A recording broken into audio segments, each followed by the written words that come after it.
चुनावी सभा की शुरुआत करने के लिए नेता प्रतिपक्ष तेजस्वी यादव निकल चुके हैं दशरथ नगरवा से। और निकलने से पहले तेजस्वी यादव ने सीधे तौर पे कहा कि बिहार में जिस तरीके से कोरोना का बढ़ता हुआ प्रकोप है, इसे लेकर पहले ही हमने इलेक्शन कमीशन के पास हमारी जो पूरी टीम है उन्होंने एक अपील की थी, लेकिन इलेक्शन कमीशन का जो फैसला था उसे हम सभी लोग मान रहे हैं। साथ ही साथ तेजस्वी यादव ने बिहार के मुख्यमंत्री नीतीश कुमार के ऊपर बोला कि नीतीश कुमार डरे हुए हैं और वो इस तरीके से डर के मारे अनाप शनाप बयान दे रहे हैं। साथ ही साथ तेजस्वी ने कहा कि अगर नीतीश कुमार ये कह रहे हैं कि हम कहाँ से पैसे लाएंगे, तो जो घोटाले में इतने करोड़ रुपए हुए हैं 60% ही बजट में खर्च हो पाता है, बाकी वो शेष पैसे कहाँ जाते हैं। इन तमाम तरह के मुद्दे पर तेजस्वी यादव ने क्या कुछ कहा चुनावी अभियान में जाने से पहले, सुनिए तेजस्वी यादव को। तेजस्वी जी, भाई अरे यार, एक बार फिर से बढ़ रहा है। बीजेपी के कई नेताओं को कोरोना हो गया है। सुमन हटिया, कितनी सतर्कता बरत रहे हैं आप भी? देखिए, हम तो लोगों से अपील लगातार करते हैं कि सावधानी जो है वो बरतने का काम करें। सोशल डिस्टेंसिंग हो या और भी मामले हैं, उसको लेकर के ध्यान देना चाहिए। हम लोगों का पहले भी इलेक्शन कमीशन को कई बार हम लोगों ने राय भी दिया था कि जितने वोटर जो हैं उन सब का जो है हेल्थ इंश्योरेंस कराया गया।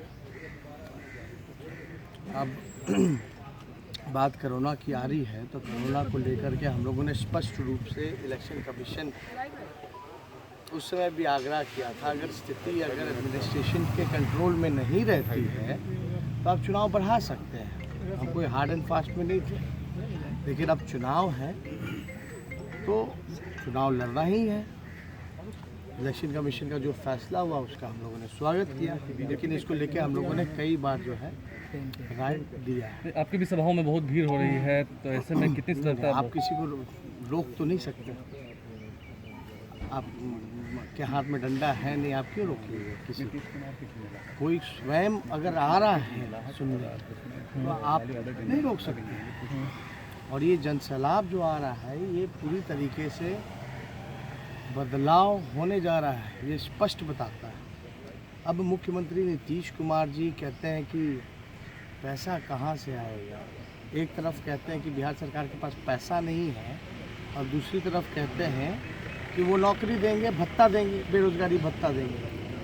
मतलब दोनों बात कह रहे हैं, क्लियर उनका स्टेटमेंट नहीं आ रहा।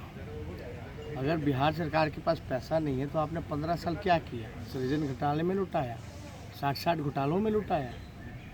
हम स्पष्ट रूप से कहना चाहते हैं कि बिहार का बजट, लोग हमसे सवाल पूछते हैं, मेरा दायित्व है लोगों को बताना कि 2,11,000 करोड़ का पिछले बार का बिहार सरकार का बजट था। 2011 करोड़ का जो बजट रहा, आप देखिएगा, आपके पास डॉक्यूमेंट निकाल के देखोगे, आरटीआई लगाओगे तो आपको जवाब मिलेगा कि बिहार सरकार जो 2 लाख करोड़ का जो बजट होता है उसमें से केवल 60% 60% ही बजट का खर्च कर पाती है, यानी 40% नहीं कर पाती है। और वो 40% अगर 2,11,000 करोड़ का अगर निकालोगे तो 80,000 करोड़ बचता है। तो ये ऑलरेडी बजट में तो इंक्लूडेड है ही।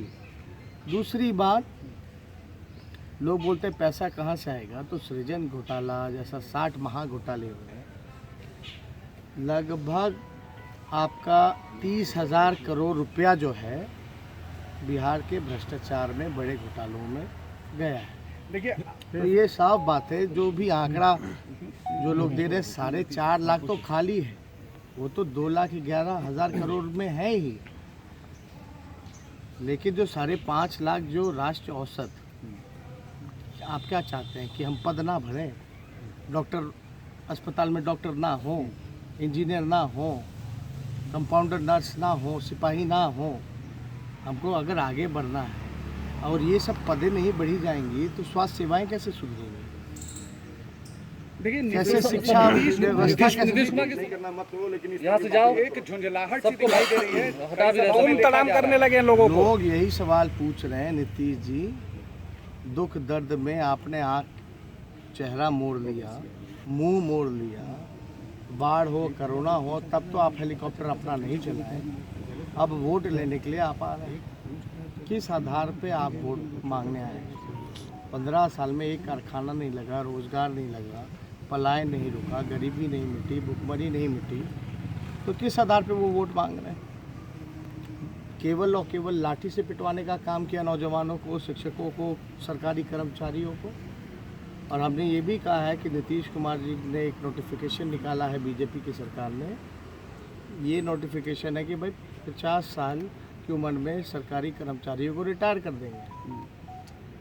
तो ये जो फैसला है, हमारी सरकार आएगी तो इस नोटिफिकेशन को रद्द करेगी। नीतीश की झुंझुलाहट संभल नहीं रहा, अब कितनी बार बुलवाइएगा?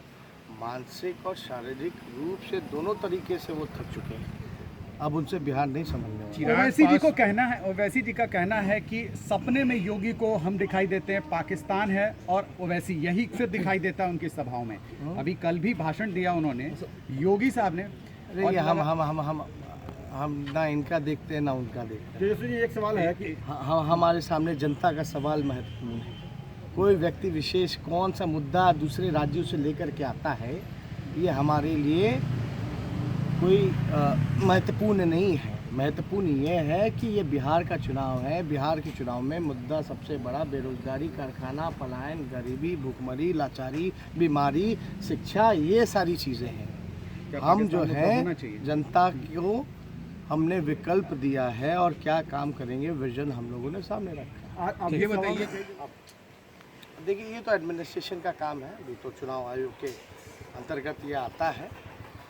लेकिन जब भी भीड़ होती है तो उस हिसाब की व्यवस्था जो होती है एडमिनिस्ट्रेशन को करना पड़ता है। भीड़ ज़्यादा होने पे शौचालय की व्यवस्था हो या आपकी सुरक्षा की व्यवस्था हो, जल की व्यवस्था हो, ये सब लोग करते हैं। लेकिन इलेक्शन कमीशन को ये बातें जो हैं ये कही गई हैं कि कई बार जो है बैरिकेड वगैरह तोड़ करके थोड़ी बहुत, लेकिन अब जन से लाभ है, क्या किया जाए। आज अमित शाह का जन्मदिन है।